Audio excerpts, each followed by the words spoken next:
মুসলিম পাখি নিয়ে জেলা প্রশাসক জনাব মোহাম্মদ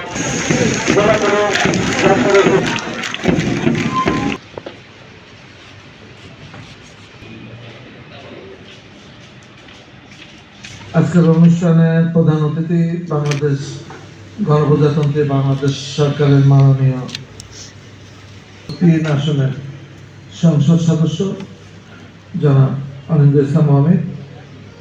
আজকে প্রধানমন্ত্রী তৎকালীন বিএনপির ভারপ্রাপ্ত চেয়ারম্যান তারেক রহমান বলেছিলেন, শেখ হাসিনা নিছক কোনো স্বৈরশাসক নন, শেখ হাসিনা নিছক কোনো একনায়ক নন, শেখ হাসিনা ফ্যাসিস্ট, এবং ফ্যাসিস্টের পতন ঘটাতে গেলে শুধুমাত্র রাজনৈতিক ঐক্য নয়, সামাজিক সাংস্কৃতিক সংগঠনেরও ঐক্য প্রয়োজন।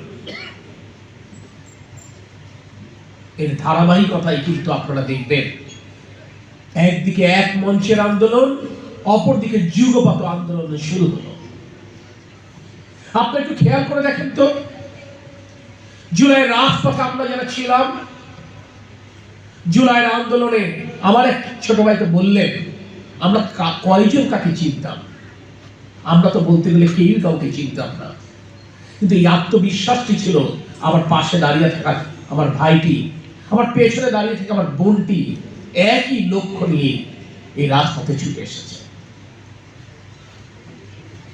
আমি জানি আমার পাড়ায় বাস করেন আমার সংগঠনের নেত্রী, 4 কন্যা সন্তানের মা, অত্যন্ত মেধাবী সবাই।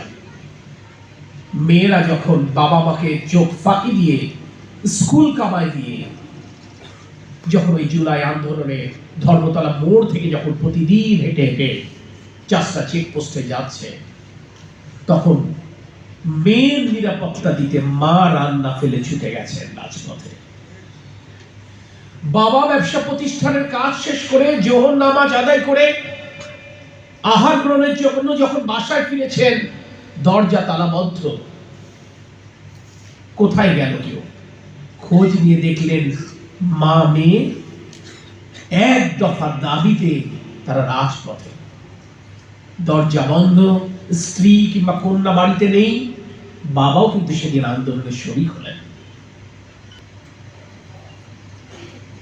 বিএনপি কোনোদিন এই আন্দোলনের কৃতিত্ব দাবি করেন।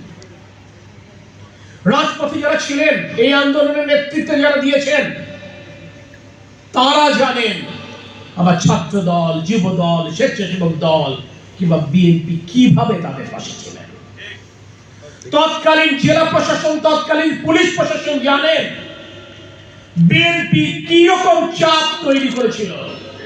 আমরা স্পষ্ট করে বলেছিলাম, শেখ হাসিনার খাতা যদি পূরণ করতে হয় গ্রেফতার করে, শেখ হাসিনার খাতার কাগজ যদি শহীদদের নামে পূরণ করতে হয়, প্রয়োজনে গুলি করুন বিএনপির আন্দোলনে, কিন্তু আমাদের সন্তানদের আন্দোলনের দিকে তাকাবার সাহস করবেন না। জাতীয় সংসদের দক্ষিণ প্লাজায় বৃষ্টি মুখর বিকেলে রাজনৈতিক সংগঠন সকলে মিলে তৎকালীন অন্তর্বর্তীকালীন সরকার প্রধান প্রফেসর ডক্টর ইউনূসের সাথে যে জুলাই সনদ স্বাক্ষর করেছিল, সেই জুলাই সনদের প্রতিটি বাক্য, প্রতিটি শব্দ বিএনপি ধারণ করে, এবং প্রতিটি বাক্য রাজনৈতিক প্রতিফলন ঘটাবার জন্য যা কিছু করা প্রয়োজন সেটি তারা করবে। 36 জুলাই নিছক একটি দিন বা একটি তারিখ নয়, এটি একটি ইতিহাস। এটি বাংলাদেশের ইতিহাসে স্বর্ণাক্ষরে লেখা থাকবে। যতদিন এই পৃথিবী থাকবে, যতদিন বাংলাদেশ থাকবে, ততদিন এই 36 জুলাই থাকবে।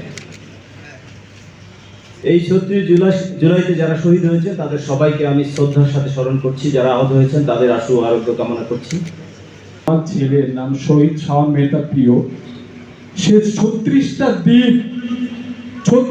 দিন তাকে আমি বাসায় ধরে রাখতে পারিনি।